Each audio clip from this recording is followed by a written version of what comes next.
हम मीनू झा गोर लगे छी समस्त मिथिलावासी के। एम झा जी के रचना एकटा शिव विवाह गीत लऽ कऽ उपस्थित छी। कोशिश करै छी अपने लोकनि के नीक लागे। धन्यवाद। जय मिथिला, जय मैथिली। देखू ब्याह करैला एला जोगिया, देखो ब्याह करैला एला जोगिया।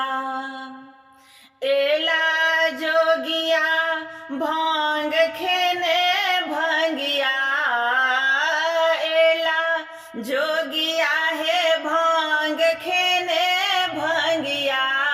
देखो ब्याह करैला एला जोगिया, देखो ब्याह करैला एला जोगिया। चोटे कल गाल पाकल छनि दाढ़े, बूढ़ बरद पर बूढ़ सवारे।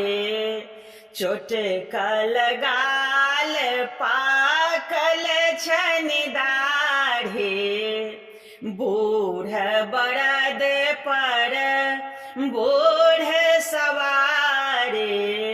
बयस बरस केर मोरी धिया, बयस बरस केर मोरी धिया। हे देखो ब्याह करैला एला जोगिया, हे देखो ब्याह करैला एला जोगिया।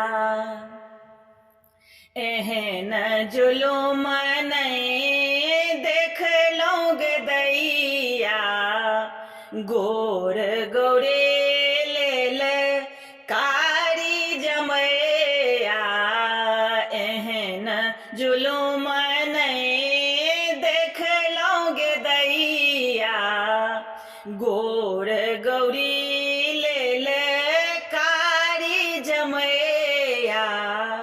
कोना छललक हमरा नारद छलिया, कोना छललक हमरा नारद छलिया।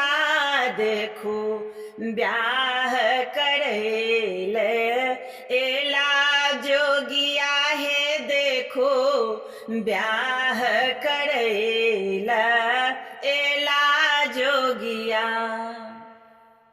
घरो नहीं ने काने एको बीत बारी, कत कोन रहते गौरे कुमारी। घरो नहीं ने काने एको बीत बारी, कत कोन रहती गौरे सुकुमारी। सोची थर थर तरसे कापे जिया, सोची थर थर तरसे कापे जिया। देखो ब्याह करैला एला जोगिया, हे देखो ब्याह करैला एला जोगिया। एला जोगिया भांग खेने भंगिया, एला जोगिया हे भांग खेने भंगिया।